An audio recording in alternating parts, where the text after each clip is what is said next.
At 6 a.m., for Ukrainian FP-2 drones took off from a forest, flying about 8 kilometers behind their lines toward a Russian fuel train in occupied Luhansk. The last drone had just cleared the trees when their control signals lit up the area, giving away their location to anyone listening. The operators didn't realize it yet, but those signals had already exposed them. As the FP-2 drones headed southwest toward the fuel train, they crossed into the outer zone of Russia's electronic surveillance grid, exactly where the first Russians were listening.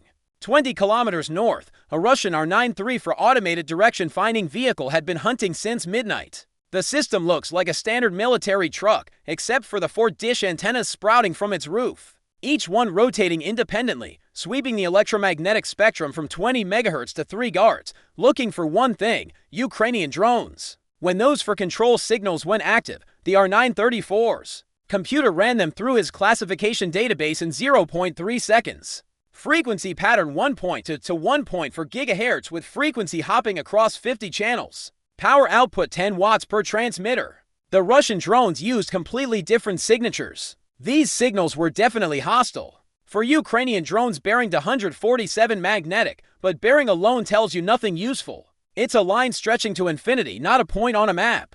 The signal could be coming from 1 kilometer away or 100. That's why Russians never deploy these vehicles alone. 25 kilometers northeast, a second R-93 detected the same emissions, bearing 1,190. Now the triangulation could begin. Both vehicles reported to a Borisov to command truck, essentially a mobile computer center that correlates electronic intelligence from across the sector. Here's how the math works. The drone signal travels outward at the speed of light, 300,000 kilometers per second. It reaches the second R-934 just 0.0008 seconds after the first one. This is the key. The computer multiplies that time difference by the speed of light. This number equals 24 kilometers. That means the drone must be 24 kilometers closer to the first receiver than the second.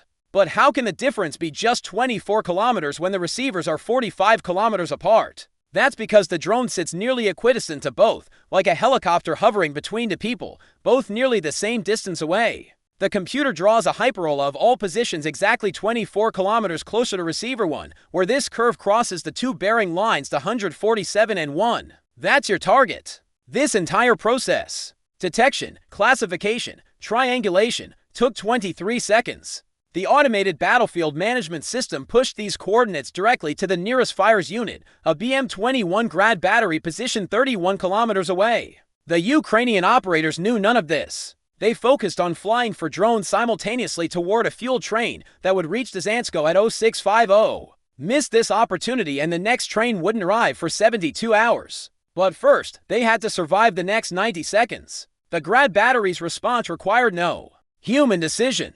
Standing orders since 2022. Drone detection triggers immediate suppression. Hydraulics winded as 40 launch tubes elevated to 52. The fire control computer adjusted for crosswind 8 knots from the west and initiated the launch sequence. The operators heard it before they saw it. That distinctive ripple of rockets igniting in sequence. Not the sharp crack of artillery, but a tearing sound that builds and builds. A trained ear can count them. A full battery salvo. Time to impact 60 seconds. The team leader knew the odds weren't good. Each 120mm rocket carries 6.4 kilograms of explosive surrounded by performed steel fragments. Lethal radius 30 meters. 40 rockets in a hexagonal pattern cover 600 by 600 meters completely. Their launch position sat at the exact center of that box. But the FP-2 drones were still climbing through 1,500 meters, only 10 kilometers from launch. Cut control now and they'd circle back into friendly airspace looking for their command signal.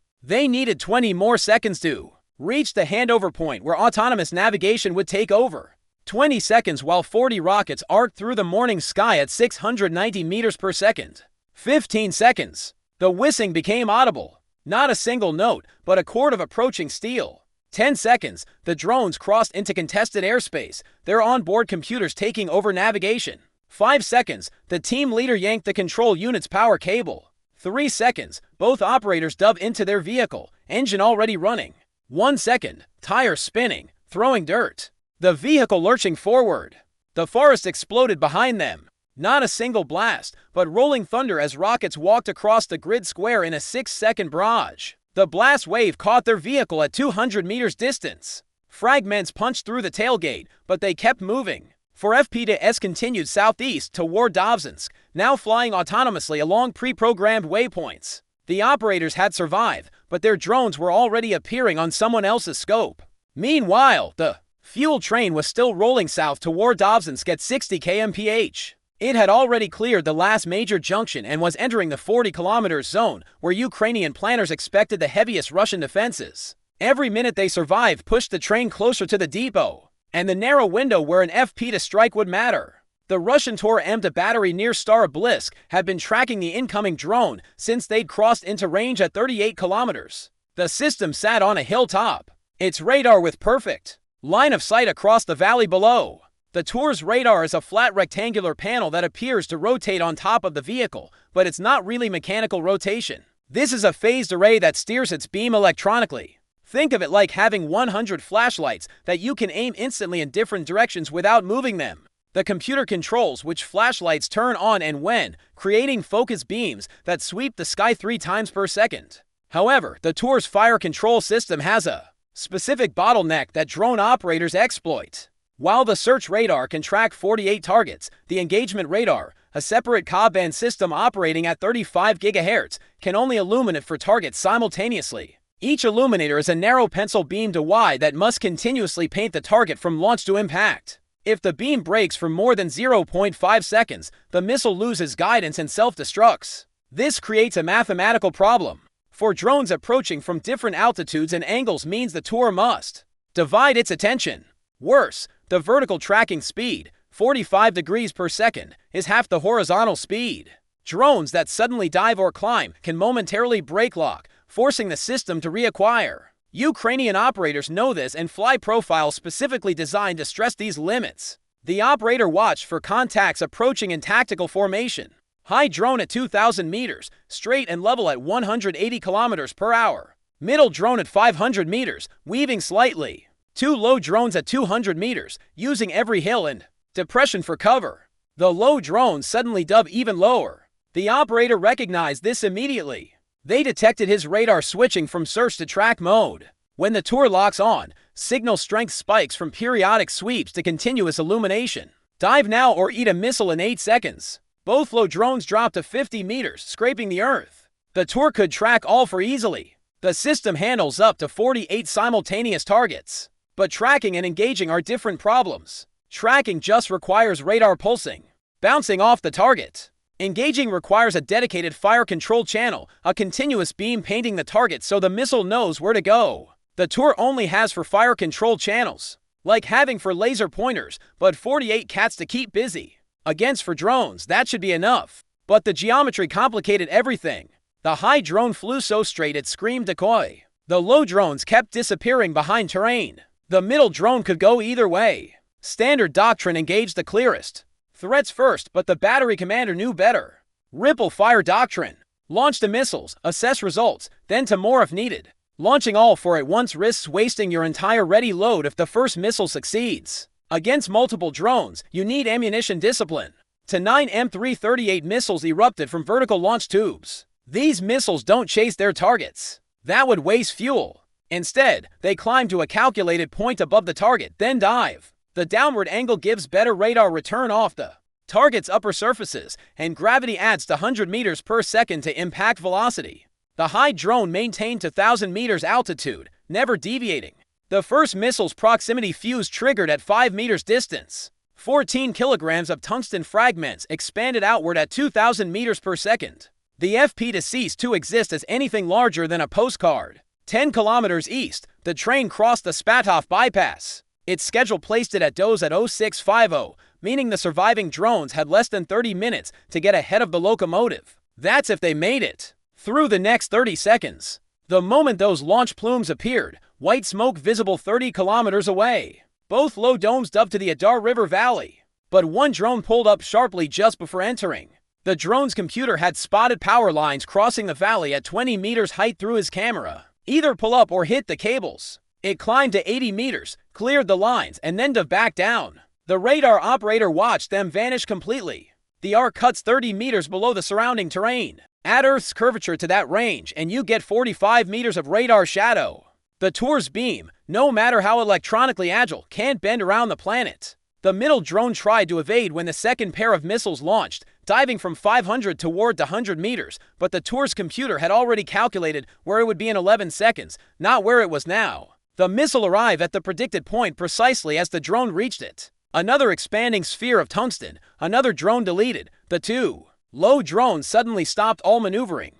The high drone, their decoy, had just been destroyed. Any movement now would create a larger radar return, make them easier to track. They went straight and level, minimizing their cross-section, becoming holes in the sky. 2 of the 4 destroyed looked acceptable, but the battery commander knew better. The 2 survivors were the ones hugging the earth, the ones carrying live warheads. The destroyed drones had been decoys, trading altitude for survivability, absorbing millions of rubles worth of missiles to ensure mission success. Repositioning the entire battery took for minutes. Lower the radar, start the tracks, drive the better vantage point, stabilize, raise the radar, recalibrate. By the time they'd reacquired, the surviving drones had gained 12 kilometers. They popped up briefly at the valley's eastern end. The tour launched to more missiles, but the drones immediately disappeared into a railway cutting. The missiles found only empty air. At 06:02. Both FP-2s cleared the tour's engagement envelope. 60 kilometers ahead, the fuel train was pulling into the Dovzhensk depot, but the Russians were waiting. The R-330ZL had been parked at Dovzhensk rail depot since midnight, protecting the fuel transfer operation. The system looks like a standard military truck with antenna arrays covering its roof, but those antennas were broadcasting 100 watts of precisely targeted jamming across a 30 kilometers radius. At 06:40, both FP-2s entered the jamming zone. Their GPS receivers tracking 8 satellites with 3 meters accuracy suddenly heard nothing but static. That's because GPS satellites orbit at 20,000 kilometers, transmitting at 50 watts. By the time those signals reached Earth, they're weaker than the signal from your TV remote. The Z broadcasts noise directly on the GPS frequencies at 100 watts from just kilometers away. It's like trying to see a flashlight on the moon while your neighbor points a searchlight directly at your face. The drone switched to inertial navigation, accelerometers and gyroscopes, maintaining heading based on the last known position. But INS drifts. Every minute adds 10 meters of error. After 5 minutes, they could be 50 meters off course, enough to miss the target entirely. The Ukrainian operators, 180 kilometers away, watched their video feeds degrade as the jamming intensified. The frame rate dropped from 30 frames per second to 10, then 5. Resolution fell from clear 1080p to pixelated for 800p. The Zettel was hammering everything it had, but the drone's directional antennas pointed straight back at the operators had 18 decibels of gain. That's 63 times signal amplification, even losing 90% of data packets. Enough got through for manual control, but it wasn't easy. The first operator fought 3 problems simultaneously. Control lag. Every stick input took for 100 milliseconds to show results, like playing a video game on a satellite connection. Frame drops. The video feed would freeze for entire seconds, then jump forward, showing the drone in a completely different position. He switched to manual camera settings. Exposure down 3 stops to cut through the glare. Focus locked at infinity to stop the autofocus hunting. Frame rate priority over resolution. Better to see 10 frames per second at 480p than 1 frame per second at 1080p. The operators could see the depot through the static, and more importantly, they could see the train through thermal cameras. Dovis depot glowed like a city at night. Metal holds heat differently than earth or concrete. The tanker cars, each loaded with 60 tons of diesel, still radiated warmth from yesterday's sun. They appeared as white rectangles in perfect formation. Railroad tracks created the parallel heat lines pointing directly at the target. The first operator aligned his drone with those thermal rails. The video showed a stuttering slideshow. Depot static, but enough to maintain alignment. 3 left to the center on the tanker formation. Altitude down to 300 meters. The Zyle operator showed the video link signature on his spectrum analyzer. Frequency hopping across the 5.8 GHz band. He tried everything in his arsenal. Barrage jamming, flooding entire frequencies with bands of noise. Spot jamming, targeting specific channels as the drone hopped between them. Sweep jamming, following the frequency hopping pattern, trying to predict the next channel. But the FP-2's radio hopped 1,000 times per second across 50 channels in a pseudo-random pattern. Even jamming 40 channels simultaneously left 10 channels clear each millisecond, enough for packets to squeeze through. Russian soldiers at the depot were completing the fuel transfer. pumping diesel from train to underground storage. The Zadel operator watched his jamming power meters maxed out, his equipment heating up from the strain. But the video links persisted. Two drones 5 kilometers out, 90 seconds to impact. At 06 for 5, the first FP-2 struck the third tanker car at 67 meters per second. The 105 kilograms warhead created 50 psi of overpressure. Tank cars are rated for 15 psi maximum. The tanker didn't explode. It erupted like a balloon squeezed to hard, spraying 60 tons of diesel in a 100-meter cone. The burning fuel flowed along the track bed, pooling under adjacent cars. The second tanker's pressure relief valve, sensing heat approaching its 200 threshold, opened automatically, venting fuel vapor directly into the flames. The third car's valve opened. Then the fourth. Within 30 seconds, 5 cars were fully involved, each one adding 72,000 L of fuel to the inferno. The second operator waited exactly 30 seconds after first impact. He needed the secondary explosions to subside. Needed a clear thermal picture to identify the depot's fuel storage building through the smoke and flames. At 30 seconds, gaps appeared in the thermal saturation. There, the rectangular outline of the transfer building. He pushed his stick forward. 20 seconds later, the second FB arrived from the east, its operator watching the massive thermal bloom from the burning train, aligned with the fuel transfer building.